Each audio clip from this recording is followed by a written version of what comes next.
Are you ready?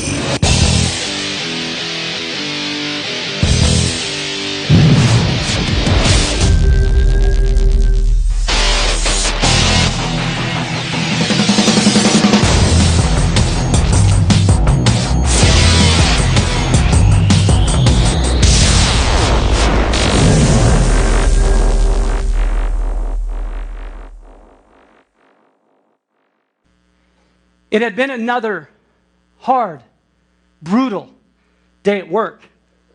His boss was on his case about a deal that he couldn't get closed.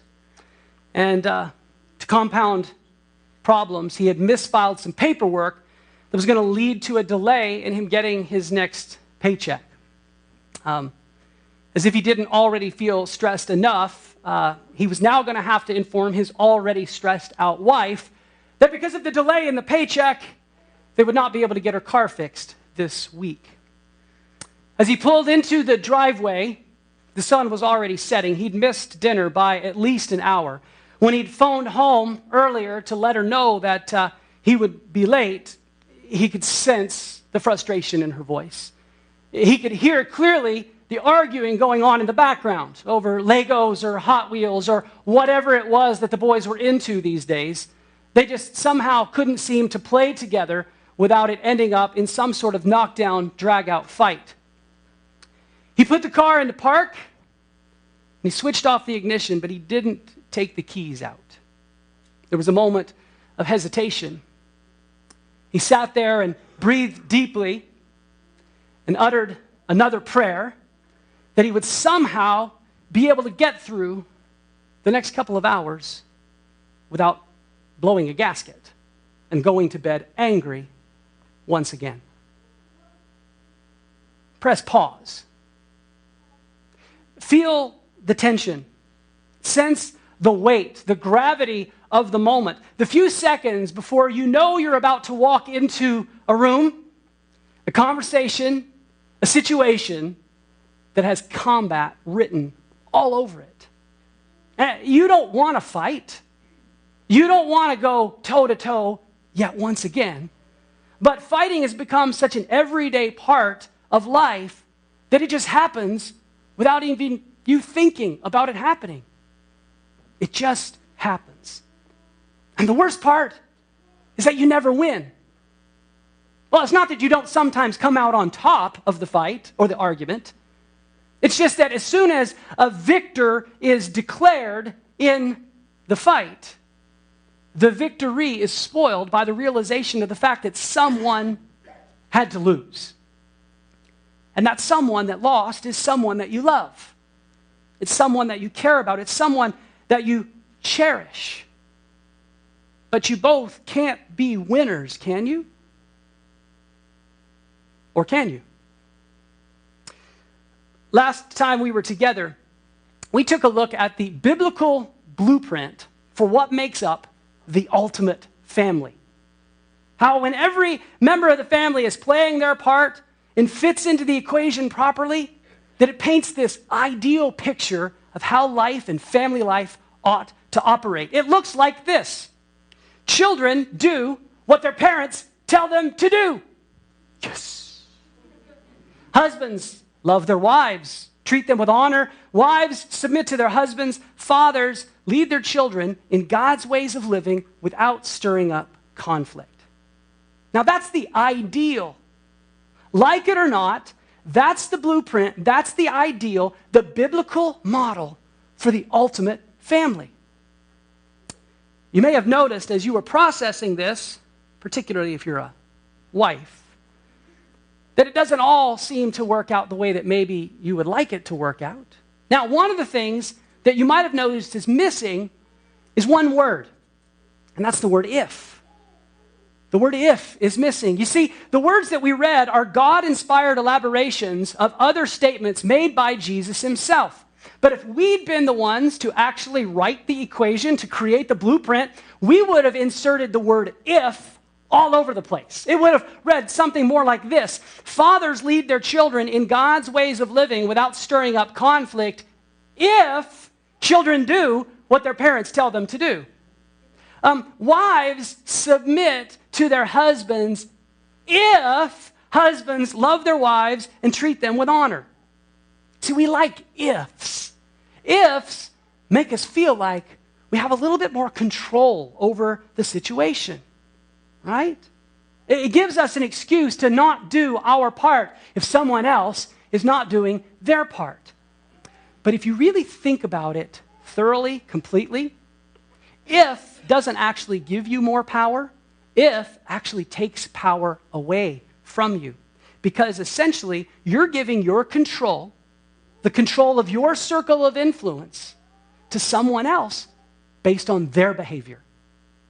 Your behavior is determined by someone else's. Your response is determined by what the other person does or doesn't do. And so we become reactive in our relationships instead of being proactive.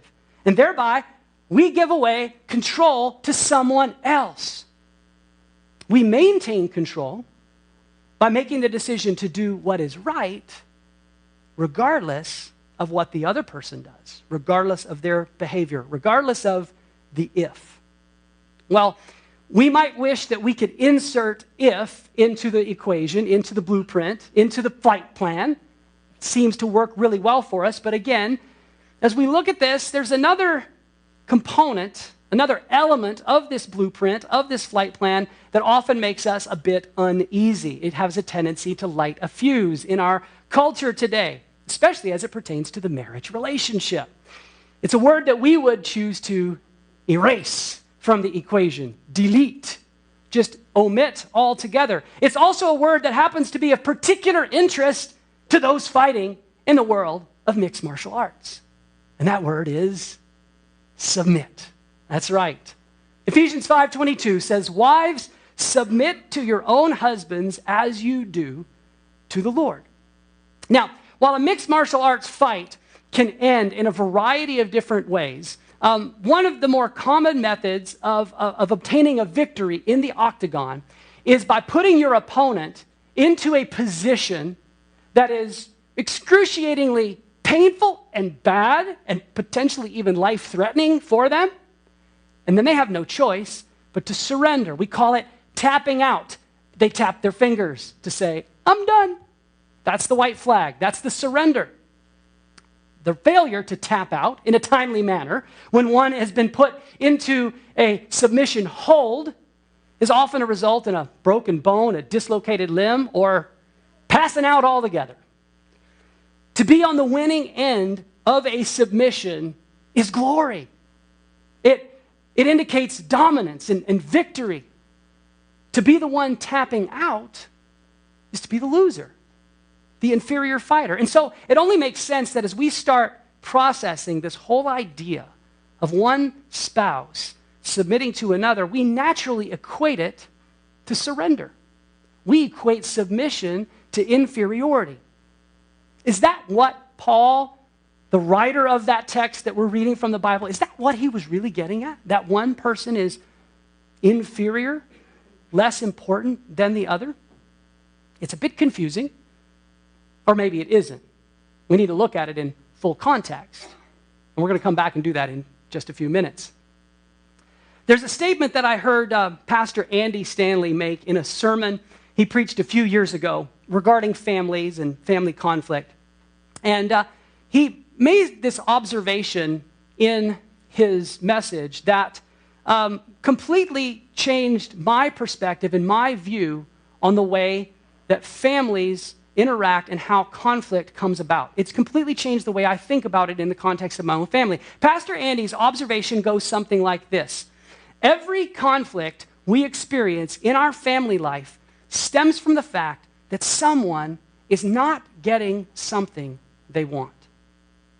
Every conflict that we experience in our family life stems from the fact that someone is not getting something they want. Now, as Pastor Andy explains his viewpoint, he cites something written by Jesus' very own brother, James. James wrote a book that's in the Bible. It was a letter. We call it a book now, and it's in the New Testament, and it's called James, so it's easy to find in case you ever want to read it. And he actually poses this question as he writes the letter. He says, "What causes fights and quarrels among you? There was obviously some kind of conflict going on in the family life and in the church life of the recipients of this letter. And so he poses the question, what causes fights and quarrels among you? Now, fortunately for us, James goes on to answer the question. He says, you desire, but do not have. So you kill. You covet, but you cannot get what you want. So you quarrel and fight. Therein lies, why are we fighting about this? Somebody's not getting something they want. When somebody wants something and they don't get it, it stirs up conflict. It causes quarrels. When there's something I want and I don't get it, it almost always leads to conflict. Woo! Hey, honey. Hi. How's it going? It's good. Oh, wow, you got a lot happening. I know. Very exciting. I am starving. Oh, careful. That's very hot. Yep. Hey, you should get ready, okay? Well, you look great. Thank you. Got a lot of nice stuff. Got a pizza. All kinds of stuff. Terrific. I just need to decide what to, get everything. Courts is the right-hander, Will Holman the lefty. Gary? Yeah. Oh, Here. come on. Really? You got 3 lemons. What my baby wants, my baby gets. You know that. No, but I wanted 12. Baby wanted 12. Why would you want 12 lemons? Because I'm making a 12-lemon centerpiece. So no one's actually even eating them? They're show lemons? Yeah, they're just show lemons. Shown in the center of the table. Glad you find that amusing, but I cannot fill a vase with only 3 lemons. Well, can't you just use, like, maybe a drinking glass? I could use a Well, you drinking... can have a smaller version of a centerpiece. I'm not gonna use a drinking glass for our centerpiece. You know what? I got an idea. Why don't we go ahead and scratch the centerpiece idea altogether? Because the chicken that burnt my mouth could maybe use a little bit of lemon on top of it. Guess what? Now we made a better meal versus something visually nice to look at. What are you doing? What's happening here? What are you doing? What are you doing? I had such a long day on the bus. I need a little bit of downtime. My feet are killing me. Come on, my feet are I'm killing exhausted. me too. I worked all day. Went to the market. I cleaned this entire condo, and then I've been cooking for the last 3 hours. Come on, help set the table. Sweetheart, What? you've done such a great job already. Why don't you want to finish it yourself and have that personal power, that accomplishment? Set the table. Listen to me. Do you think that when Michelangelo, right, was painting the 16th chapel, that he said, hey guys, I did pretty good on the first 15 chapels, but why don't you help me design this one? And maybe you could help me, give me a brush, and you guys can grab brushes and we can all make a great chapel. No, he didn't. And you want to know what the results were? A masterpiece. Okay. It's the Sistine Chapel, not the 16th. And I bet when Michelangelo asked for 12 brushes, they didn't bring him 3. Yeah, okay. All the talking is really starting to drain me, and now I'm gonna have to watch the highlights later to see what I missed here. When there's something I want and I don't get it, it almost always leads to conflict. And it may sound something like this. My kids won't behave. My parents, they just don't understand. My wife spends too much. He doesn't work hard enough. She doesn't like my friends. They always make us late. He doesn't help enough around the house. Now, it's not to say that what you want is wrong. Like, if you want your children to obey you, there's nothing inherently wrong with that. If you want more respect, to be treated more respectfully by the people in your household, there's nothing inherently wrong with that. If you want 12 lemons for a 12-lemon centerpiece, there's nothing inherently wrong with what you want. So listen, I'm not saying that your feelings are irrational or unjustified. I'm simply trying to point out that the root cause of most of the conflict that we face in our household comes from the fact that someone is not getting something they want. Now, if you're tracking with me on this, and I hope that you are, I need you to hang on tight because I'm actually making a pretty sharp U-turn here. I'm going to back up to something that I was talking about just a few minutes ago. Hopefully you remember that I mentioned that when you take a position of being reactive, when we play the if game, and we're reactive in a situation as opposed to being proactive, then what you're essentially doing is you're giving control away, control of your circle of influence. You basically hand over to someone else the control of your hope and your happiness and your joy by basing your reactions on their actions. Okay? James says that you desire, but you don't have, so you kill.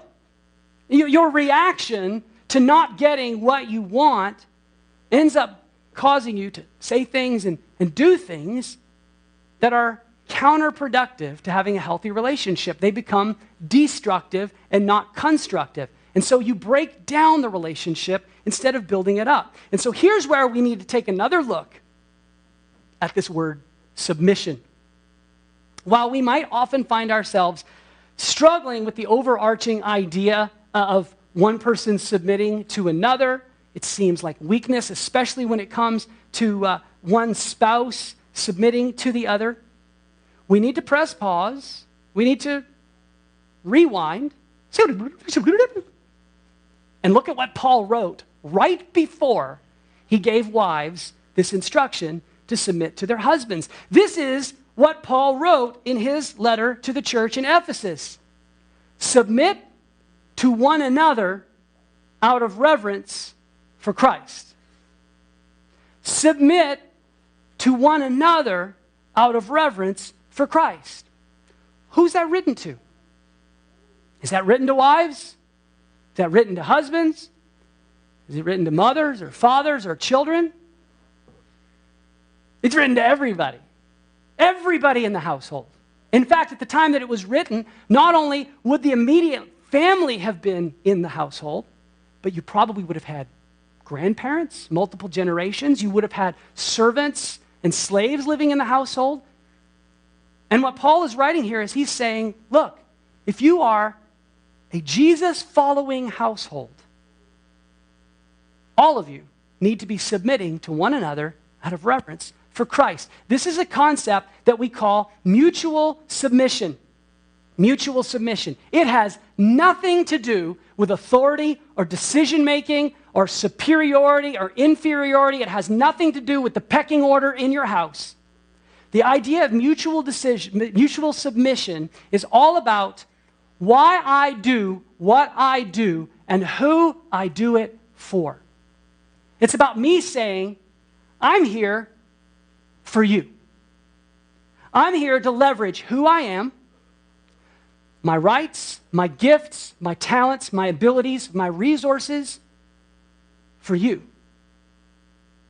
This turns things around. This is counter to our culture, where the culture says that my family exists to serve me. My family exists to make me happy. No, it turns things around.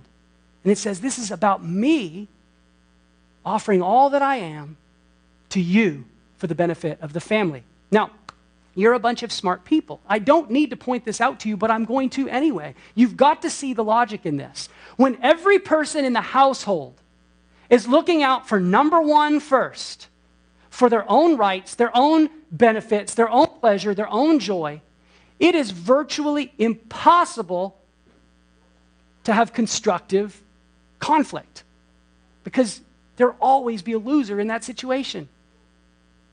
Right?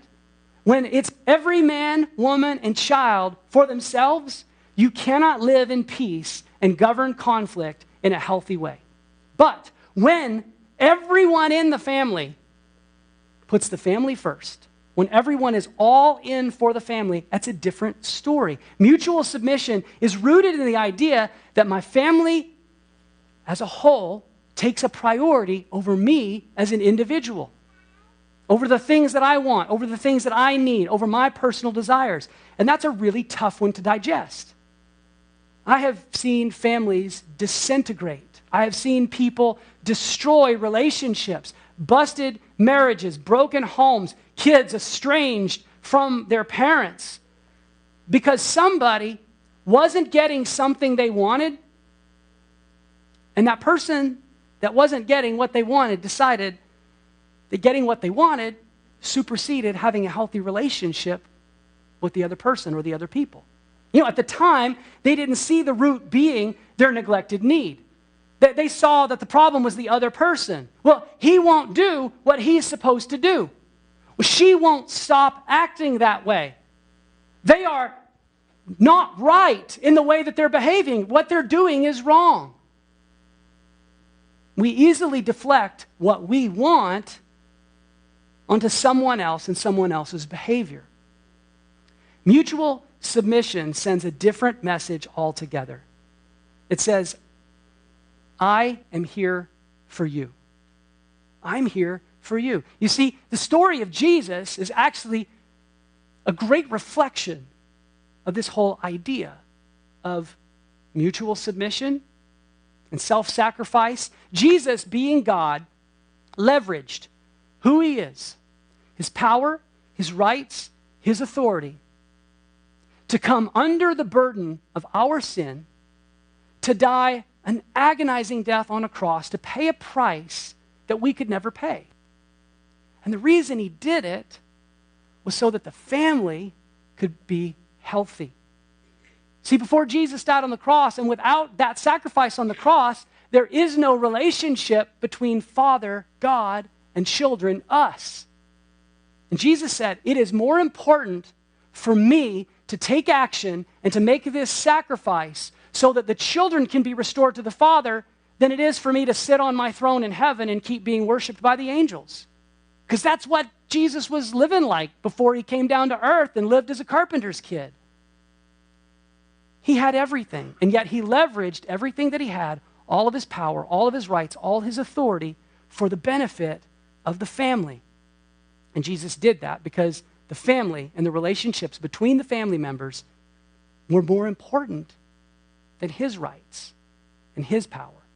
And so when Paul tells us that we ought to submit to one another out of reverence for Christ, he's essentially telling us that we ought to embody the same posture that Jesus took for us. We need to leverage who we are, our power, our rights, our preferences for the benefit of others, for the benefit of our whole family. Nobody in the family is more important than anyone else. At the foot of the cross, at the throne of Jesus, we are all equal. And because of that equality, we should be mutually submitting to one another. Now, this whole idea of mutual submission, the concept is challenging for us to grasp because when we hear the word submission, we naturally think weakness and defeat.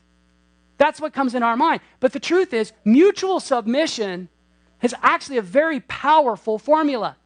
It changes things altogether. It's an equation that is explosive because there is unlimited power in mutual submission. Mutual submission begins and grows from this one simple question. What can I do for you? What can I do for you? Mutual submission begins and grows right from there. What can I do for you? You see very quickly how this turns the table around from me looking for what you can do for me and how you can be a benefit to me to how I can leverage who I am and my skills, my ability, my talents, my resources for your benefit. What can I do for you? I think we ought to practice that together this morning, all right? Let's all say that one together. The words are up on the screen. Good, so you can read it. You got no excuse. You ready? Here we go. What can I do for you? That sucked. Let's do it again. Ready? What can I do for you? How can I leverage who I am, my rights, my power, my talents, my resources for you? Students, teenagers, I got junior and senior high students in here, some of whom are paying attention right now, some of whom are not. Listen, if you want, the one that's not is my son. Paying attention? Here we go. I got a lesson for you, all right? Okay? Students, you want to blow your parents away this week? Mom's cooking supper, walk into the kitchen. Hey, Mom, what can I do for you? Hey, Dad's coming home. He pulls into the driveway before he even gets out of the car. Hey, Dad, what can I do for you? Now, if you really want to change the game, do it when your parents have company over. Some of their friends, some neighbors, somebody. Then you walk into the room and you go, hey, Mom, what can I do for you? Hey, Dad, what can I do for you? And all your parents' friends will start bowing and worshiping them and saying, teach me, Obi-Wan Kenobi, everything that you know about parenting because you're getting something right. I can't figure this out. It's a game changer. Husbands and wives, you know this is a game changer. You know this changes the rules of the game. But it's a hard question to ask, right? It's really hard. And the reason it's such a hard question to ask is because you know what the answer is going to be. And you don't want to hear the answer, so you don't ask. You want to know what you can do for me? You can change a diaper. You can fold some laundry. You can take care of the lawn. You can wash the car. You can sit down and listen to every single word of every conversation that I had with all the other moms sitting at cafe and lattes and child's play or whatever that place is. No, I'd rather change a diaper, right? You know what the answer to the question is going to be, which is why it makes it so difficult to ask the question. But listen, I'm telling you, this question, if you begin to employ it into the space between your interaction and your reaction, it will change everything, okay? It changes the game by enlarging your circle of influence. Remember, you've got 750 square feet of octagon to manage. That's your life. That's your home, your family relationships. Every one and every bit of space there is creating pressure and tension and stress. You're dodging to the left, you're dodging to the right. Everywhere you go, there's stress, there's pressure. But you begin to minimize the places where that pressure and that stress occurs by enlarging your circle of influence, which is what you control. You don't control the moves of your opponent. You can't control their behavior. You can't predict how they're going to come at you, whether they're going to go right, going to go left, or going to come at your knees. You have no idea. You can't predict that. But you have 100% control over how you respond. And when you sense that that conflict is arising, you can trace it back to that first point. He, she, somebody is not getting something they want. That's why we're about to have this fight. You've got your interaction. Before you react, we've created that space. Creating space is important in a fight, right? If you've ever watched a mixed martial arts fight, okay? If I get too close to my opponent and I'm trying to punch, my punches don't have much impact. If I'm too far away and I punch, they're out of my reach, no impact. I've got to be right, the proper distance, right? Space is important. I don't want to get too close. They might try to take me down, but I need to be close enough that I can still employ my skills and my tactic. Space is important, and so we need to think about that space between our interaction and our reaction. We need to ask ourselves first that question, what are they not getting, or what am I not getting that I want that's about to cause this conflict? And then we need to pop the second question, which is, what can I do for you? Now, before I tie a bow on this message and send you home with it, I want to make an observation that some of you may already be making, because again, you're smart people. And that is this. What if, there's if again, because we like ifs. What if what the other person wants is not reasonable? What if what the other person wants is not good for them? What if what the other person wants is not what's best for the family? That's a very good question. There's tension there, real tension. And remember, when it comes to the teachings of Jesus, I said this last week, there's always a tension between what's real and what's ideal. And we have to live in that tension. We will never be able to fully resolve it. My son Silas had a doctor's appointment this week in the middle of a school day in the morning. And I took him to the doctor. We spent the morning at the hospital. And then before taking him back to school, I decided we would stop at Subway to get lunch before I took him back to school. And we parked at the restaurant. We went inside and we got in line. And we were not in line for very long before we began discussing what his order was going to be. And almost immediately, Silas and I were at odds over what was suitable for him to order. Silas has big eyes, as most preteen boys do, and he wanted to eat a lot more than I thought was good for him. he doesn't always necessarily make the healthiest choices in his food. So I wanted to kind of guide and steer that to more healthy choices. That's part of the reason I go to Subway instead of McDonald's, because I think I can get healthier choices there. So as we were beginning to navigate this, it became very clear to me that we were facing some conflict. And it was real conflict right here in the middle of the restaurant with 25 other people around us, because he wanted more than I was willing to buy. And all I wanted was appreciation for the fact that we were going to get to have lunch together and do something different than what was normal. And I got the old, oh my gosh, Dad. Any of you live with a preteen or a teenager in your house? You know that language, right? I mean, we don't understand the language, but we know the language. Oh my gosh. Like they look at you like you've been sniffing paint thinner, right? Oh, you're so, right? So, as I started getting the stuff thrown at me, I said, let's go. So we went out, got in the car, drove home, and he fixed his own lunch at home before I took him to school.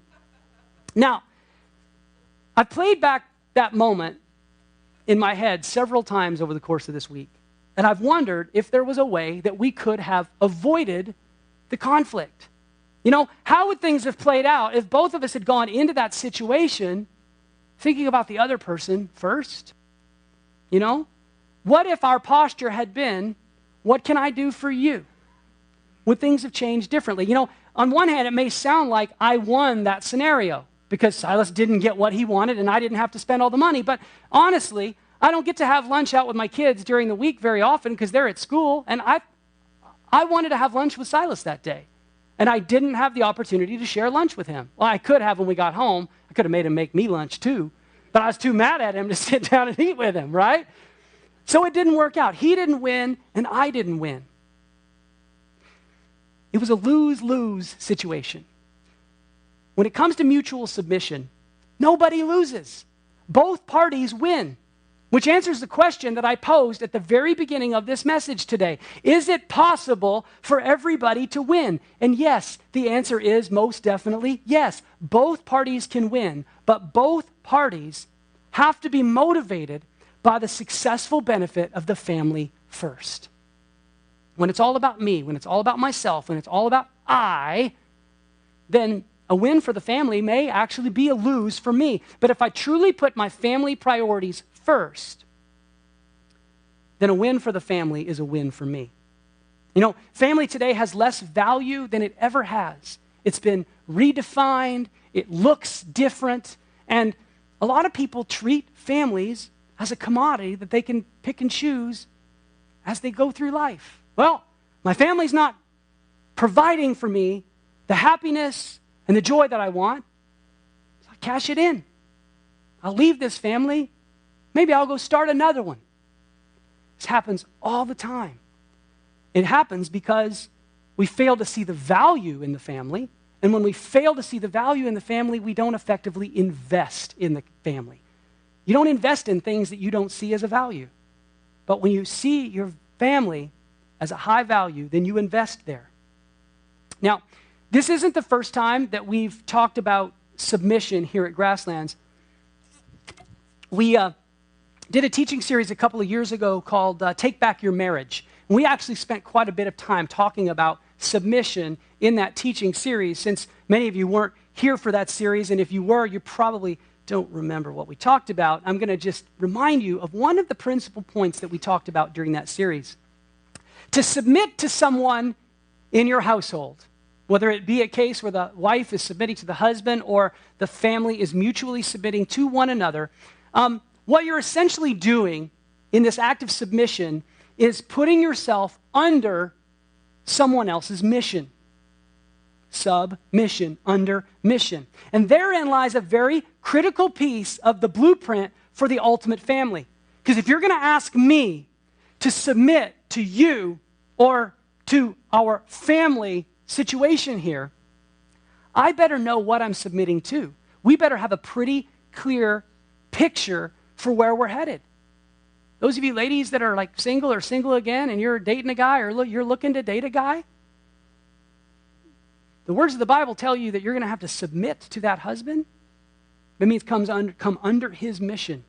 You better be crystally clear on what his mission is before you take that relationship to a place where you're going to have to come under that mission. Husbands, if your wife, if you're expecting her to submit to you, to come under your mission, you better be crystally clear on what your mission is. Because she's a child of God, and you're responsible for leading her. And those are some pretty big shoes to fill. Now, as a family, as we mutually submit to one another, we need to be clear on what our mission as a family is. You know, what's our aim? Where are we headed? What's our goal? What's the final destination? The landing point here? You know, because once that mission is defined, then every action and reaction that we have in our family life works towards the accomplishment of that mission. Here's a great discussion starter. Sit down with the people in your home and ask the question, what's our mission? If someone asks your family, someone in your family, what does your family exist to do? Well, what's the point? You ever think about that? What's the point? There's a point. If there isn't, maybe there should be. I asked my 10-year-old son, Ephraim, the other day. We were driving to a baseball practice. He's in the backseat of my truck. And I said, Ephraim, do you know what our family mission is? I was thinking about this message, right? So I just thought I'd throw it out there and see. And without hesitation, Ephraim said, to plant churches and to help more people know about Jesus. Yes! I never told him that. He's figured it out because he's smart. That's a benefit. It's pretty cool. I was about to feel like a failure. And then I asked him, I said, that's pretty good, Ephraim. I said, do you know what your part in the mission is? And he thought about that one for a minute. He wasn't quite so quick, but he did come up with an answer. He said it's to work hard, to be smart, and to look for places where God can use me. Now that sounds pretty good coming out of a 10-year-old's mouth, but that's because that's what I say to him every day when he goes to school. Work hard, be smart, and look for places where God can use you. What does that mean? Work hard. Well, your job is to be a student. Do your work and do it right. Be smart. That's about wisdom, making good choices, picking good friends. And look for places where God can use you. That's all about serving somebody, being a friend to someone who needs a friend. Now, Ephraim's mission, personally, is directly tied to our family mission, to help more people know about Jesus. And so when we actually submit to one another in the context of our family life, we need to be able to ask that question, what can I do for you? And then know that the answer to that question is going to lead towards helping the family fulfill our mission. But first, you got to know what your family mission is. What on earth are we here for? Are we here to raise Rhodes Scholars? Are we here to create the next Wayne Gretzky? Are we here to have the best vacations that anyone in Medicine Hat has ever had? Are we here to own and operate a business or, that blows every other business in the city out of the water, or to be the best lawyer and sue everybody? I don't know. To be the prime minister? What is the mission? What's our goal? Now listen, if you're a family that follows Jesus, you'll be pretty hard-pressed to be able to define your family mission as anything other than something that points directly back to God and his kingdom-building purposes.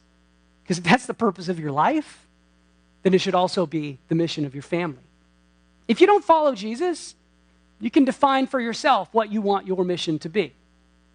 I'm hoping that those of you who follow Jesus are beginning to see that we have a responsibility there to be families that are on mission for God. And so our personal family mission ties to God's mission of helping other people come to know Jesus. As a family, I challenge you, I dare you to sit down this week and start having that discussion. And it doesn't matter whether your kids are 2 years old or 20 years old. If you're still connected, if you're still living together, if you still have influence in their lives, and if they still influence your family in some way, start having that conversation. I firmly believe that if you can begin pointing your family to a singular purpose of fulfillment, then mutual submission becomes a much greater reality. You know, it probably never occurred to you that God might have actually assembled your pack for some specific purpose. And it's never too late to start trying to figure out what that purpose is. Now, last week, you took an index card home with you. And hopefully you did your homework. If you didn't, it's not too late. On one side of that index card, you wrote what your greatest skill, your greatest gift to your family is, that thing that you employ that always gets a win. I said maybe you're a good listener, or maybe you're a good foot massager, or maybe you're really good at housework, or maybe you're good at managing the family calendar. Whatever it is, what is that thing that you do that always brings a win? And on the back side, you wrote down that thing that always takes you out. That thing that every time it happens, you're on the floor, right? We're not going to look at the back side of that card this week, but we're going to look at the front side. Your greatest skill, that thing that you bring to the family. I want you to sit down with your family, whether that's one other person or 10 other people in your household this week, and look at that gift that everybody brings to the table. And as you start having that discussion about what the purpose, the mission of your family is, have some conversation about how those skills, those gifts, benefit that family mission. Collectively look at everyone's contribution and begin discussing how those things help your family accomplish its purpose.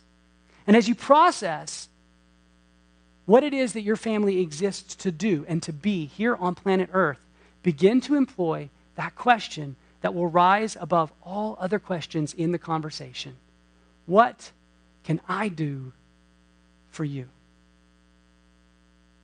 Let me pray for you.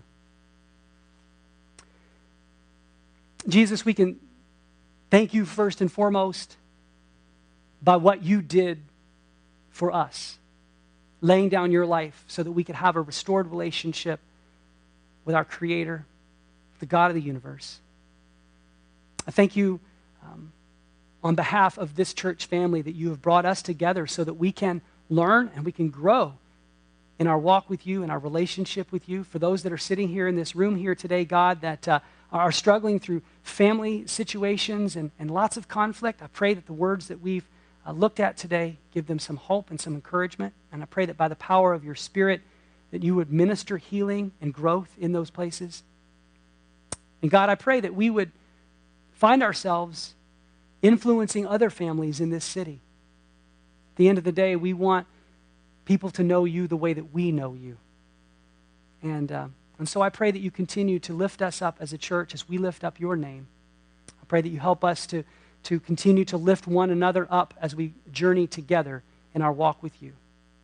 Thank you for all that you've done for us. Thank you for this church that you've brought together. I pray a blessing on each person that's here, that this next week would be one where they'd be able to digest and to process what we've discussed today, to put it into action, and to really begin to learn to love one another through submission and out of our reverence for you, Jesus. It's in your name that we pray. Amen.